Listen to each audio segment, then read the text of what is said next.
All right, you guys, so I definitely have to start this video with the murder in Minneapolis. George Floyd, you guys know, everybody has seen the video, or if you haven't seen the video, then you have heard definitely about it.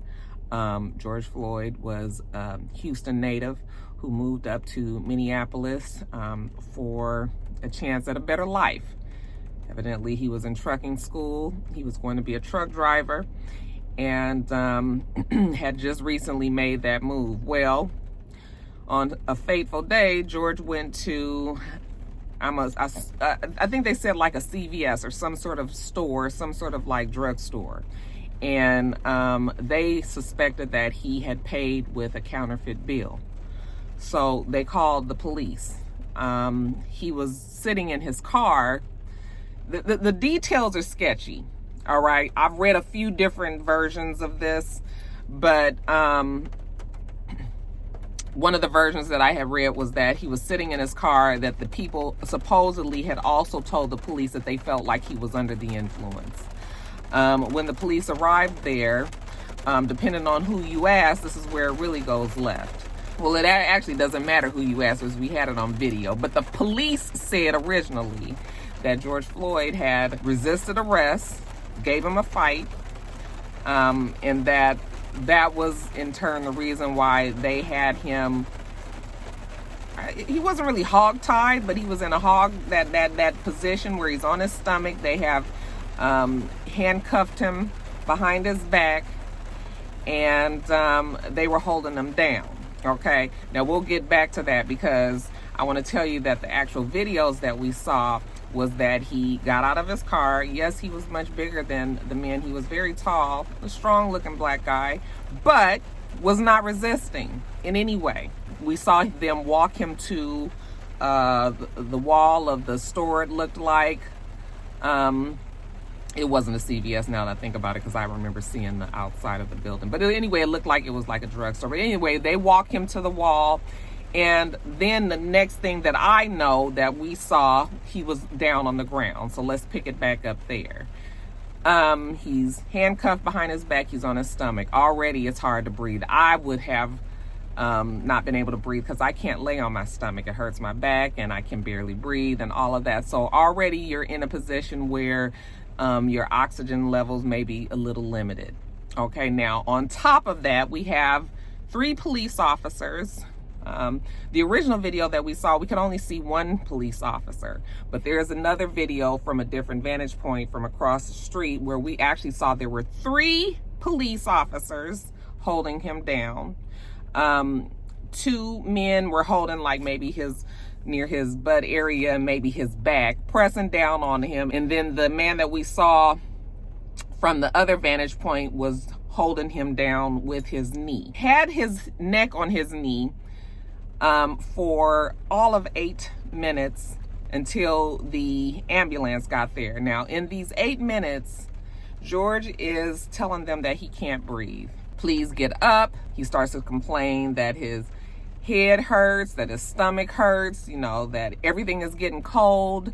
He starts calling out for his mother, which really just broke my heart, because obviously George knows his mother is nowhere near him, not even in the same state probably, and he's calling out for her. I mean, when you start getting to this point where you just, it was just, that, I don't understand how these 3 cops, was 4 of them, because there was also one that was holding back the crowd, was trying to keep control of the crowd, because people were actually complaining and telling them to please let off of his neck. His nose started bleeding.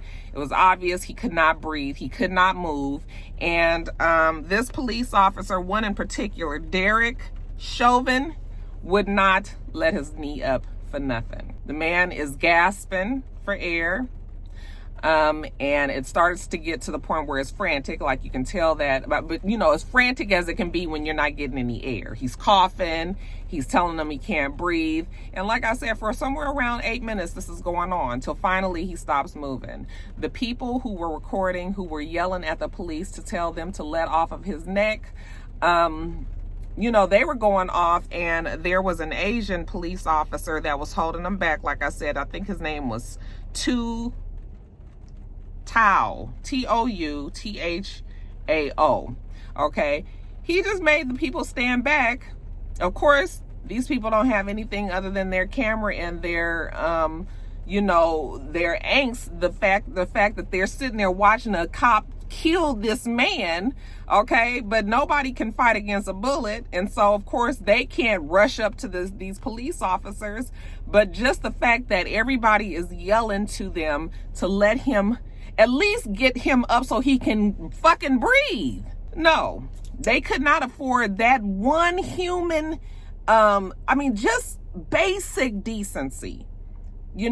When you actually look at them, they all had the look on their faces. Well, the two that we could see had a look on their faces like, we don't give a fuck. Fuck you guys. This is just a nigga, he had a counterfeit $20 bill, maybe. We don't even know that for a fact, but you know what I'm saying? Like, they actually had no regard for this man's life. None. And the one Derek guy, he actually looked like he was taking pleasure in watching everybody yell for this man. I don't understand what kind of a devil you have to be to actually sit there and snuff the life out of somebody. This person is not even resistant, and you can do things like that. I mean, it was so upsetting. I had told myself I wasn't going to watch the video. Then I just watched it. I don't know why I did. Because it was very, very upsetting. But he eventually stopped moving. They still kept they pressure on him, even while the people were yelling. Like I said, they didn't let up until the paramedics got there. When the paramedics got there, you could see them check his pulse, because the people that were watching were also saying, just check his pulse, check his pulse. He's not breathing, like he's not okay. They check his pulse. Then they just kind of drag him onto a stretcher, and they put him in the back of an ambulance, but it was clear that he was dead at that point. And those police officers did not care, okay? I was like, you got people on, video recording you, and you still do this. This is what lets you know that area probably has protected the police many times in racial situations where it was the police's word against the citizens' word, and because they were so arrogant to believe that they had to assume that they were going to get away with this, that it was going to be fine, that they were going to go to their police department and put in a report that he was resisting arrest. And then they noticed that he was in medical distress, and that's when they called the ambulance. Really? He was not in fucking medical distress. You guys put him in distress. You guys are the reason why he was in distress. He didn't just all of a sudden start going into some sort of heart attack or couldn't breathe or something on his own. It's because you guys were on him. So we had all that on video. And of course, the family demands answers. When it makes it to the police chief, let's see, what was his name? Mercado Medaria Arredondo. He's a police chief there. He fired the 4 officers involved. So their names were Derek Chauvin, Thomas Lane, Touthao, if I'm saying his name wrong, I apologize, and J. Alexander Kung. Okay. They were fired. Okay. Of course, the mayor, Jacob Frey, he said that was the right call. People did, all the politicians and the higher ups all have expressed, their outrage and how this was discussed, and that something like this could happen. You call the police to help you, and then the police are the ones that have put you in direct danger to the point where you're dead. Okay, so yeah, we appreciate everybody saying that, but where the fucking arrest at? People need to go to jail for this. And I understand it's a process and all of that, but it just, once again, we are seeing time and time again that Black people are just disregarded, don't care about their lives,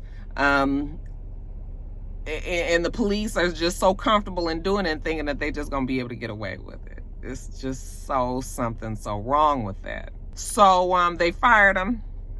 The people was at Derek Chauvin's house. They threw red paint all in his driveway. They put the words murder in his driveway. They hung out in front, protesting out there. Because Derek Chauvin is the face of that murder, if you ask me. He is the one, even more so than the Asian guy that was holding everybody back, because that guy with his knee on his neck, his face, if I was a family member, I would never be able to get the look of his face out of. He just did not give one fuck at all. At all. But anyway, they started protesting out there in Minneapolis. It started off peaceful, but of course, as the sun went down, it went from peaceful to riotous, and they began rioting. They started off, of course, with the police cars and vandalizing the police cars and things like that. Now it has turned into full-out looting, turned into buildings being burned down. I have been here before when Rodney King was, when the police were let off for beating up Rodney King back in LA. My city was in an uproar. When I tell you they went through all them neighborhoods and tore up everything, was looting and going crazy, burning everything down. It is an unfortunate happening, okay? But people are upset and people are mad and people don't know what else to do. And whatever way they can go against the establishment, that's what they are doing right now. And yes, it is also unfortunate that they are looting and burning down their own neighborhoods. That is the one thing that people don't realize until it's all said and done. Because back in LA, when the riots was going on, when you drove through after everything had settled down and all the fires was put out, I mean, the neighborhood was just in shambles. It looked like it had been through a war. Okay, buildings that have been there for years, small businesses that had been there for years were just gone and could not afford or wasn't sure if they wanted to rebuild in that area. Okay, we went through years of having just buildings just burnt up and just sitting there. You don't do yourself any favors when you burn down your own neighborhood, because when it's all done, then what? Now you got to go somewhere else to get to the stores that you so easily was able to get to before you burned it down and looted it up. Okay, so of course I wish that people would make different decisions when they are deciding to protest. But again, I understand why it happens, you know. But when they finish out there in Minneapolis and look at their neighborhoods, that now it's going to be a whole nother problem, because now everything just burnt out and depleted and gone. So it's just a mess. I don't know how long it's going to go. They are definitely have the riot police out there and the rubber bullets and the flash bombs and the everything that's going on. When you look at it, you know, my heart just breaks, because I just cannot imagine anybody that has a child, and then anybody that has a son, and then anybody that has a black son had to have been affected by that video differently. Every day when my son goes out, there's always this small, you know, I'm not stressed like that, but it's always a small bit of worry that something could go so left and I might not never see my child again. And I don't think any other race has to deal with that, you know. So it is just, man, it's terrible.